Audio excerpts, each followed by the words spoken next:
Sa vie a basculé ce jour-là, le jour où son fils Bouba a disparu. C'était le 24 février 2018. Bouba est retrouvé plus tard, sans vie, aux environs du CHU d'Engré. Que dire de la douleur d'un père? Nous sommes avec le papa de Bouba, l'ange, pour une tranche de vie à partager. Bonjour Monsieur Traoré. Bonjour. Comment ça va? Ça va, Dieu merci.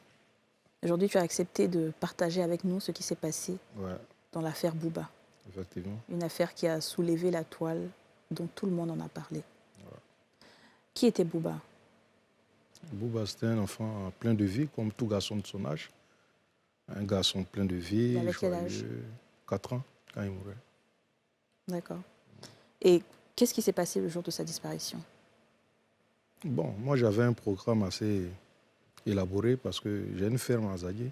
D'accord. Voilà, donc je passais presque tous les week-ends. Ça dit que je partais samedi, je revenais dimanche soir. Et c'est depuis la ferme qu'on m'a appelé le samedi soir, voilà, pour me faire cas de sa disparition. Qui a appelé pour faire cas? Ma petite soeur. D'accord. Voilà, parce que concernant les enfants, je suis un peu exigeant. Voilà, donc ma femme, il faut dire que bon, elle a eu un peu peur, voilà, de me. Voilà. Et vous commencez à chercher où? Bon, on a d'abord cherché à retrouver des pistes, voilà, avec qui il avait été vu pour la dernière fois, voilà. Et c'est ainsi qu'on a eu le témoignage de certains jeunes du quartier qui ont dit qu'ils l'avaient vu avec le bijoutier qui habitait juste en bas. Et il n'habitait pas, pardon, il avait son petit atelier juste en bas, voilà, de notre immeuble, de notre bâtiment. Et c'est comme ça, on a commencé à lui mettre la pression, voilà, l'appeler, il est venu, nous sommes allés à la police et tout ça. Et la police, il a avoué que c'était lui? Oui, bon, il a avoué puisque c'est lui qui a retrouvé le corps de l'enfant. Il a avoué. Ok. Voilà. Et où était le corps? Il avait enterré... Bon, j'ai vu ça aussi sur une vidéo. Hein. Voilà, c'est la photo du petit Bouba. Oh, ouais. Ouais. C'est choquant. Ouais. C'est très, très difficile. Et on comprend vraiment ta douleur. Donc, le corps a été retrouvé. Il y avait une vidéo aussi sur les réseaux sociaux. Voilà, où il a détruit le corps dans un champ. Voilà. D'accord. Et c'était quoi le but derrière? Je sais pas. Bon, peut-être que ça a des fins mystiques, pas cher. Bon, c'est comme ça que j'appréhende la chose. Quoi. Mais dans la famille, toi et ton épouse, comment est-ce que vous avez vécu tout ce moment-là en train de le chercher? C'était difficile parce que d'abord, il faut chercher l'enfant. Il faut le chercher, où il est, le stress, la pression. Bon, et au bout, on vient nous annoncer qu'il a été retrouvé mais sans vie. Pour couronner toute cette douleur. Vous imaginez un peu? Il faut dire qu'on s'efforce hein, depuis lors à vivre. Voilà, parce qu'on a 2 enfants, sinon c'est assez difficile. Je dis qu'on peut perdre un enfant, on peut perdre un enfant, on peut perdre un parent, quand on s'attend peut-être à sa mort. Vous voyez un peu? Un enfant, il peut tomber malade. Ouais. Voilà. Et quand il tombe malade, quand tu as la foi, tu te prépares à tout. Voilà, parce que l'âme appartient à Dieu. À Dieu. Voilà, donc, est-ce que Bouba connaissait le bijoutier? Il connaissait? Est-ce qu'il connaissait le bijoutier en question? Oui, il le connaissait. Parce que le bijoutier, il est juste en bas. C'est-à-dire qu'en rentrant dans le bâtiment, il a un box juste à côté. Okay. Voilà, donc il connaît pratiquement tout le monde. Voilà. Et il sait à quelle heure on sortait, à quelle heure on rentrait. Voilà. Je pense que il a même dit qu'il a passé 7 mois. Il doit avoir des complices parce qu'il dit qu'il a passé 7 mois en train de guetter l'enfant. Ah, et les 7 mois, voilà, il calculait moi, personnellement, mes entrées et mes sorties. Voilà, donc il connaissait mon programme. Voilà. Est-ce que tu penses que Bouba était un enfant spécial, un enfant particulier parce que... Il était spécial, il était particulier. Okay. C'était un enfant spécial. Parce que Bouba, il a prédit sa mort. Ah bon? Oui. Bouba a prédit sa mort. Il m'a trouvé un jour au salon avec sa mère et il m'a dit, papa, Papis m'a tué. Il venait de se réveiller. Voilà. Donc, et là, c'était peut-être 3 ou 4 mois avant les événements. Et vous n'avez pas considéré? Non, je n'ai pas considéré. J'ai cru que, bon, c'est... J'ai même dit à sa mère, j'ai dit, faites attention aux enfants quand vous regardez les films d'horreur et tout ça. J'ai dit, souvent, ça leur revient quand ils dorment. Voilà. C'est dans ce registre-là qu'on avait... D'accord. Quand vous êtes allé identifier le corps, est-ce que vous avez dit à la maman de Bouba les sévices que Bouba avait eus? Je n'ai pas eu le courage. Je n'ai pas eu le courage parce que moi, je suis un homme. Voilà, j'ai une manière de prendre les choses. Voilà, donc il faut considérer la sensibilité de la femme. Elle a porté l'enfant pendant 9 mois. Je pense qu'elle est assez liée à l'enfant, donc je ne peux pas lui décrire tout ce que j'ai vu. Voilà, c'est une manière de mettre le couteau dans la plaie. Est-ce que toi-même, en tant qu'homme, tu as voulu avoir des explications sur pourquoi l'enfant a reçu ces sévices-là?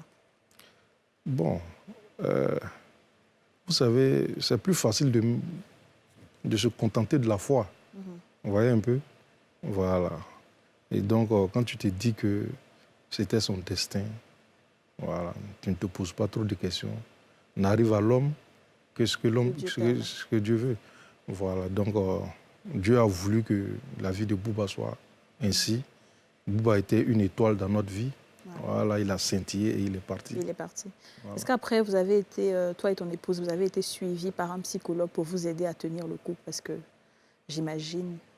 Bon, dans le courant des faits, on était avec, il y a Madame Point qui était toujours avec nous. Voilà, Madame Point, vous la connaissez, non? Donc, je pense que, en tout cas, elle nous a beaucoup aidés. Elle vous a prescrit, oui?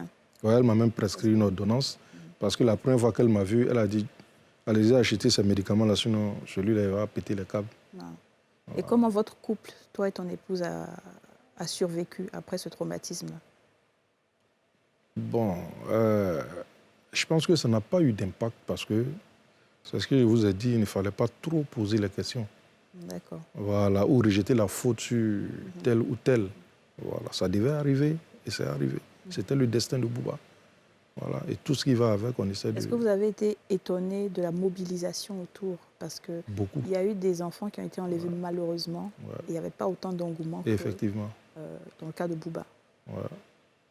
Effectivement, on a été très surpris parce que il y a eu beaucoup de disparitions à l'époque. Les enfants n'ont pas été retrouvés. Voilà, et je pense que ça nous a consolés un peu aussi. Parce qu'on s'est dit que Bouba n'est pas mort en vain. Ça. Voilà, parce qu'il y a la directrice du ministère de la Solidarité, voilà, qui nous disait que, la directrice de cabinet, voilà, qui nous disait qu'il y a beaucoup d'enfants qui ont été retrouvés, voilà, juste après la mort de Bouba. Parce que les gens ont relâché les enfants, il y a eu plus d'une vingtaine. Wow. Voilà, parce qu'ils ne savaient pas peut-être quoi en faire avec ces enfants. Ouais. Ils ont eu peur et ils ont libéré. Voilà, les enfants. Donc on s'est dit que si la vie de Bouba a permis de sauver une vingtaine d'enfants, voilà, le plus difficile, on rend gloire à Dieu. On rend gloire à Dieu. Le plus difficile pour vous, ça a été quoi? La perte de l'enfant? Tout a été difficile. C'est-à-dire du moment où j'ai reçu le coup de fil me disant que Bouba avait disparu, je ne sais pas comment j'ai roulé pour arriver à Abidjan, de la ferme à Abidjan. Ça a été tellement rapide. Vous voyez, et de l'annonce, c'est-à-dire quand on m'a dit qu'il avait disparu, et juste à ce qu'on m'annonce le décès, tout a été difficile. Voilà. On voit ce signe que Bouba a fait là. Est-ce que c'était un signe qu'il avait l'habitude de faire? C'est un signe qu'il avait l'habitude de faire. Je ne sais pas, mes enfants, ils font toujours ça. Ah ouais. Même ce matin, ils ont pris la photo de la dernière là. Voilà, qui partait, c'est son premier jour, je pense, à l'école. Donc sa maman est en train de prendre sa photo et elle a fait ça. Il y a la fondation Bouba qui existe aujourd'hui. Oui. Quel est son objet? C'est d'aider les parents, assister les parents, surtout les aider à retrouver les enfants disparus, rentrer en contact avec eux, voilà, et puis aider aussi les enfants qui sont en difficulté. Voilà, sur tout ça, voilà, aider les parents à retrouver les enfants qui ont disparu, voilà, les enfants qui sont en difficulté. D'accord. Voilà, c'est les lignes, ça. Est-ce qu'il y a des personnes qui vous ont marqué particulièrement, qui vous ont porté une aide dans cette affaire-là? Faut dire que la première dame, Maman Dominique, c'est comme ça on l'appelle à la maison, voilà. Maman Dominique, son aide a été salutaire. Voilà, je vous dis pourquoi. Vous savez que on a reçu la visite de plusieurs personnalités. Hein. Voilà, mais elle a été la première à venir. Vous voyez un peu. Voilà, elle a été la première. Voilà, donc c'est pour vous dire que j'ai toujours évité de me prononcer sur la démarche qu'elle a eu à effectuer. Voilà, à venir nous saluer et tout ça.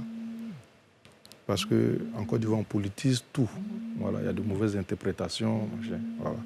Donc, je n'ai pas envie de classer sa visite, voilà, dans ce registre-là. Voilà. Mais au moins, on sait qu'elle a fait quelque chose de très fort qui vous a marqué. Très, très, très fort. Comment est-ce que tu te sens, M. Traoré, après cette interview-là? Je me sens assez soulagé, il faut le dire, parce que jusque-là, il y a des choses que je n'avais pas encore dit. Voilà, mais aujourd'hui, j'ai pu en parler. Voilà, je pense que vous avez participé aussi à la cicatrisation de ma blessure. Oh. Est-ce que je peux faire un câlin, M. Traoré? Je vous en prie. Merci, franchement. Merci beaucoup d'avoir accepté de partager ça avec nous. On a compris ta douleur.